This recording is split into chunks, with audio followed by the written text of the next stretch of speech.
Welcome to Visionary Voices Exchange, the podcast that disrupts how we think about blindness and low vision. So join us as we amplify the voices of individuals, families, and professionals living, learning, and thriving with blindness and low vision. We're your hosts, Janet LaBreck and Carlos Serván. Hello, everyone, and welcome to Visionary Voices Exchange. I'm your host, Janet LaBreck, and I'm here with my amazing co-host, Carlos Serván. Hey, Carlos. Janet, thanks for calling me amazing. You are amazing. Hello, everybody. I'm so happy to be here with Janet, and we hope you enjoyed our presentation in the future. So back to you, Janet.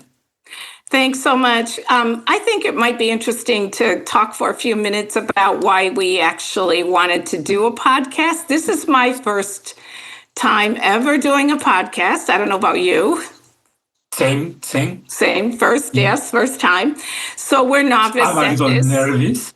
Yes, we'll get through this. But I think one of the reasons why I actually wanted to do a podcast was because I think that it's important to sort of take a look at the world of blindness and really talk about, what's behind the concept of blindness. Who is the blindness community? Who are the people within it? And there are some absolutely incredible people out there who just happen to be blind. So I thought it would be interesting to do this podcast with helping to dispel some of the myths, but also to bring those interesting guests on so that they could share their background, they can share their experience. We can talk about education, we can talk about resources. And these are all things that I think that the everyday people don't necessarily always have an opportunity to hear about our world. Yeah, and as we talk about blindness, blind people are people. One of the things that Janet doesn't like to talk about is her first boyfriend. Yeah. And as blind people, many of us wonder if we can date, if we are going to get married. I remember the first time I met a blind man, and he was telling me about somebody asking me, well, do you have a girlfriend? And he said, yes. Well, how? And he said, well, same way you do. You close my eyes when I kiss her. So that kind of thing made me think about we have so much in common with sighted people. We just do things maybe a little different. We are people. Janet has her own story. I have my own story. The way I live my life, I see it from my perspective. My wife sees it from her perspective. My children, each of them seeing from a different perspective. Each of my siblings, each of my friends. But it's my own life. But yet, each of them see it with a different perspective. And that's what we hope you will gain from this kind of podcast. Different perspectives, different experiences, and that's what makes life rich. Absolutely. So I think our mission that you and I have talked about extensively before deciding to even do a podcast, was really about listening to those stories, having some powerful engagement in discussions with others, and also learning, I think, from people's stories and sharing that information and resources that we talked about earlier as well. So I'm really excited about this. I think also that so much is changing, and so much, I think, of the progress that has been made for those of us who are living with blindness. And for the audience, both Carlos and I are blind, different reasons why we were blind, and we want to be able to share those experiences and have those open discussions that are going to definitely inform and raise questions. So we really want to encourage people to be curious and not to feel bad about not knowing about blindness and not knowing certain answers. We don't know it all either, but we feel like this is an opportunity to open the dialogue and share these conversations that we can bring to our audience. And we're going to have some fabulous guest presenters that will be a part of the podcast. We're looking for people from different backgrounds. We're looking for people that may have been in media. We want to talk about their careers. We want to talk about their early experiences with blindness. And Carlos and I will share our experiences as well. And so we want people, to hear those stories. And nothing is better than hearing someone's journey, to really identifying with those individuals that may have shared experiences from others as well. Yeah, Janet, you mentioned, we want to start a dialogue, not just with the folks we're interviewing, but also with our listeners. You will have a chance eventually to send your comments, your suggestions, or even questions. And we will be glad to address those issues, because this is what this podcast is about. It's about learning, communication, and dialogue, like Janet mentioned. I'm looking forward to meet other people, learning more from them. I'm the kind of person who thinks that there is never end for success. There is never end for learning. The more we learn, the more humble it makes us. Go ahead, Janet. Absolutely. And, because you and I both have that lived experience of being blind and having our guest appear on our podcast, I think that it's equally important to have those different perspectives. And we're not always going to have, the same perspective as our guest or from each other, which is what makes it great, because we know that there is more than one approach. We know that there's more than one experience that individuals live with and how they navigate through their world, of blindness. We're going to talk about different eye conditions. We're going to be able to talk about technology solutions that are available today. And I'm so thankful about technology, because we take it for granted until you can't see to complete a very simple task like cooking. It's those technology solutions that enable us to do what we do. I think that we'll be able to share our journey also with our career paths. You and I have similar career paths, but I think that we approached our careers differently. So I think that it'll be interesting to hear how we've done that. How have we been able to navigate our career goals and objectives? And we're going to hear the same types of stories from the guests that we have on the program as well. So I'm really looking forward to that too. Yeah, one of the things we're going to be asking, at least is what I'm going to be asking, because I'm very curious about how the family members also feel about our blindness. In my case, I have my own situation with my mother, my siblings, my wife, my kids, different stories. And when I talk to other blind people about the influence our blindness have in our a circle of family members' lives, I'm always amazed, because we tend to be the center as blind people when we are going to school, college, accommodations, looking for a job. But then how about our relatives, our family members? How our blindness impact them? When we are children, I became blind as an adult, but I keep hearing a lot when people became blind and when they are children, how difficult it was for the parents, how difficult it was for the siblings. So I'm looking forward to interview folks about that too.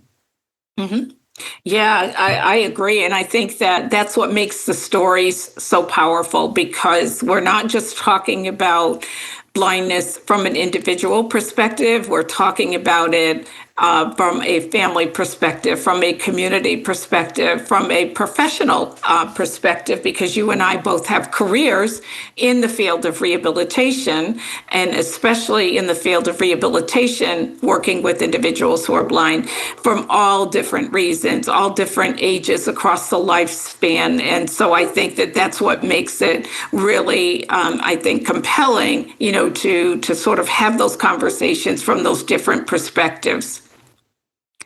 Yeah, we are also going to be talking to professionals, like Janet mentioned. We both are professionals in rehabilitation, but there are other professionals out there. We don't discriminate, right, Janet? We might be inviting sighted people to who work with the blind. I think that would be cool too.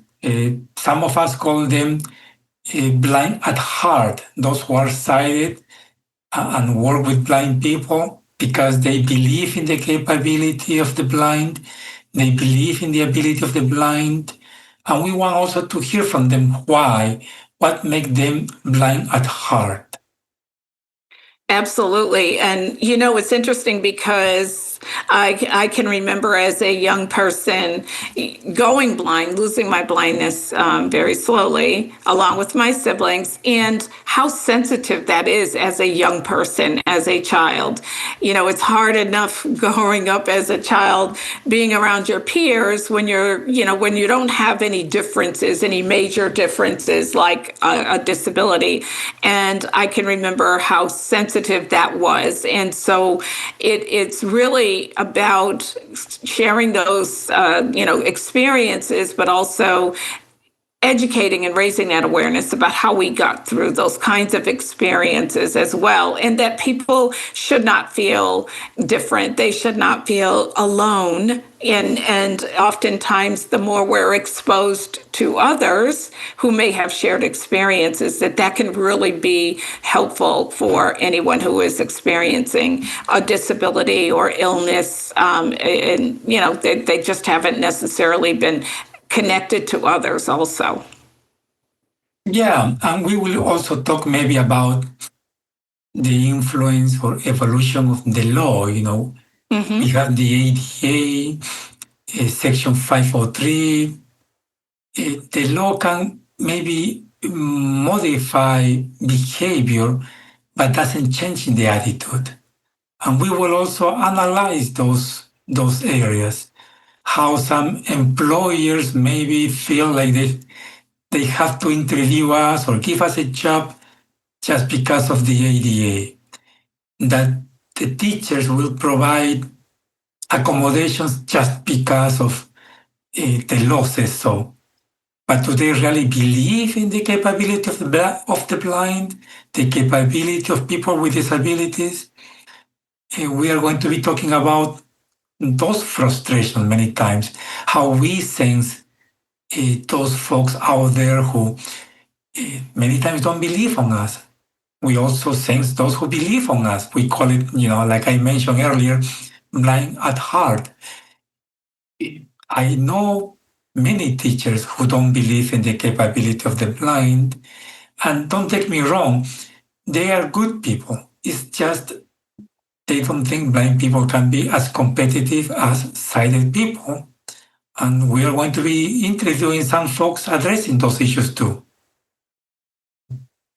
Yes, and I'm a person who was in public school systems with my peers in the community as a young child, but also I had the opportunity to go to a blindness school where only individuals in the entire school, in the entire campus, everyone was blind to different degrees of visual impairment or blindness, but you had that relatable issue. Everyone was blind.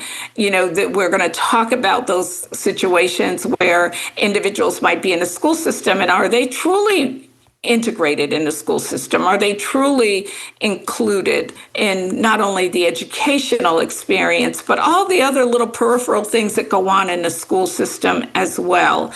Are individuals who are blind, are they really given the same opportunities in the school systems as their peers? And I know that particular topic, there's all kinds of opinions and preferences out there regarding that. And the law, the Americans with Disabilities Act and IDEA, which is the Individuals with Disabilities in Education Act, talks about providing that equal experience and giving the opportunity for those individuals in the school system to experience academics as well as any of the social activities that other peers, have that opportunity.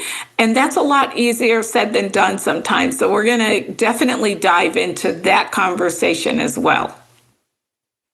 Yeah, I'm glad you're talking about all of those things because there are so many stories. When I talk to some, we call it consumers here in Nebraska, who went through the public school experience, some of them cry about their experiences when they remember their experiences. Some of them get angry. And some of them are also saying that they have a wonderful experience.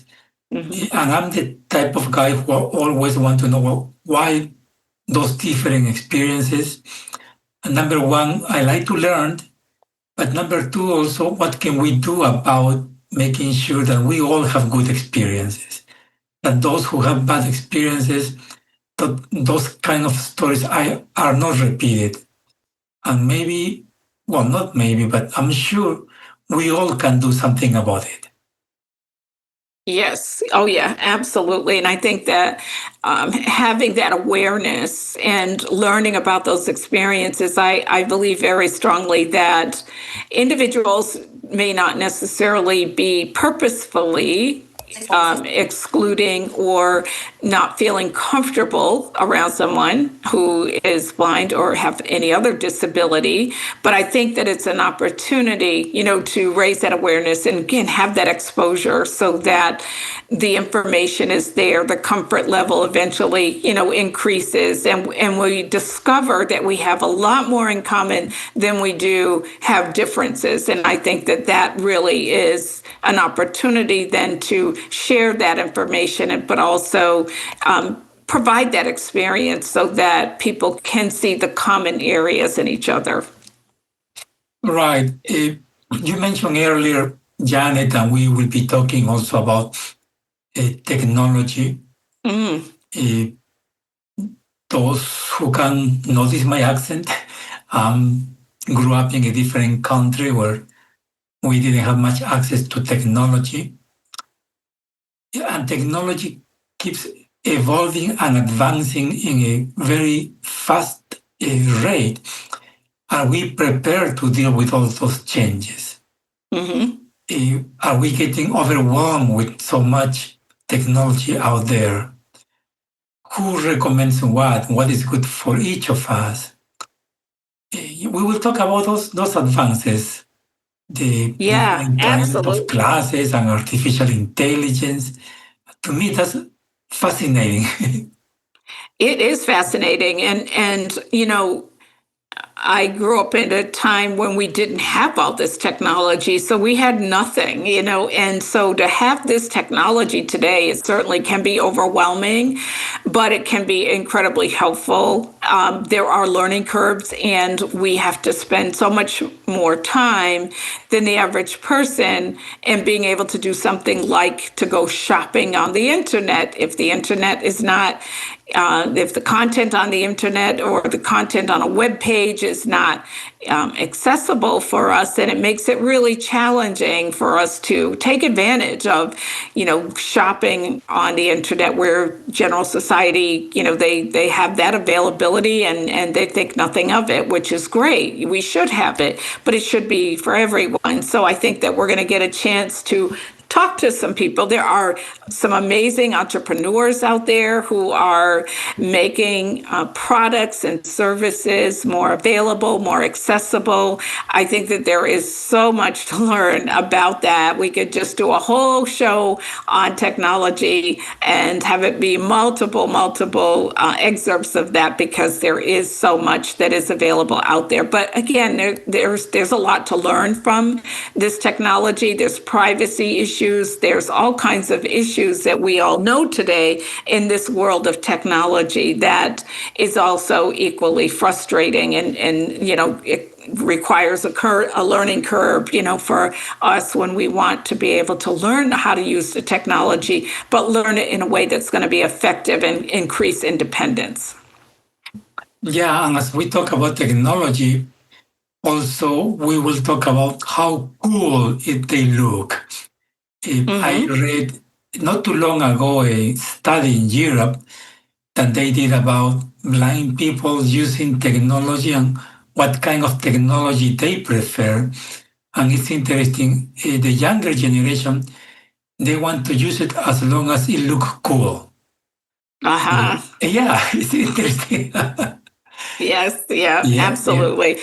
Well, it's so funny because I think we had the things like when I had better vision, we had things like low vision glasses or handheld magnifiers, that we used, but you didn't want to be seen using it. And so much of the technology today actually started out to be available for people specifically with different types of disabilities. So we're going to get a chance to dive into that also, because I don't think the general public is always aware of the different technology solutions that were intended for the disability community. But now those same products are mainstream, but also the cost has dropped because those products have been able to go mainstream. That's right. I remember looking at the first reading machine at the library in New Mexico. It was the size of a dishwasher. Dr. Ray Kurzweil invented that machine. Mm-hmm. And now you can scan documents with your glasses. Absolutely. When I went back to public high school, and actually in the blindness school too, our books were so big. It was unbelievable because during that time I could read large print, but when you have large print, it really needed to be large. So the books had to be very large. And, today you don't even need a book, today, because all of the content, is digital. And if you're using different services or different technology, you don't have to worry about carrying those books like we had to. And sometimes we'd have 4 or 5 books because, you had 4 or 5 courses, and those books were absolutely huge. I wish I had one today. I would love to, have that just as a reminder, about where we came from. Well, and like you say, you don't have to carry those. You just put that in a little SD card. Yes. You can put there several dozens of books and listen to it or read it in a braille display. Mm-hmm. It's very accessible.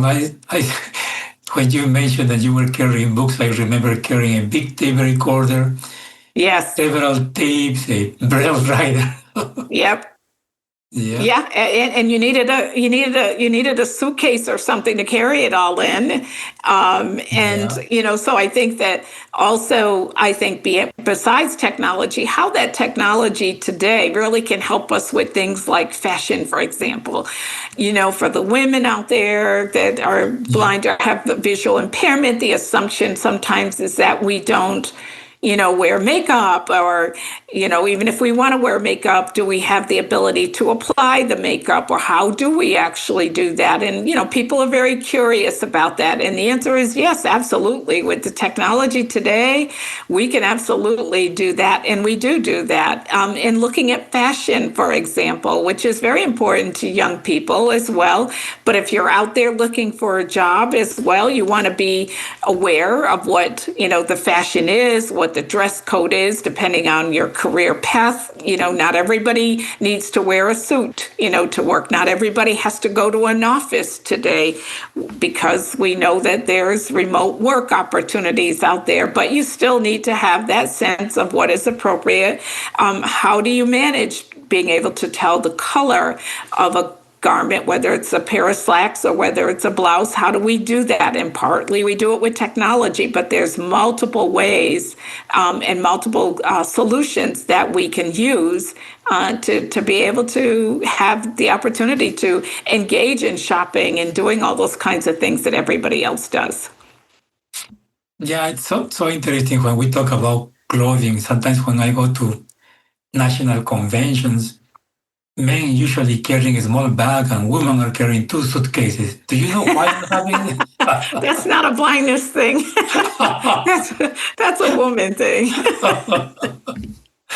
Absolutely. Yeah, that's what I keep telling her. Yes, yeah, absolutely.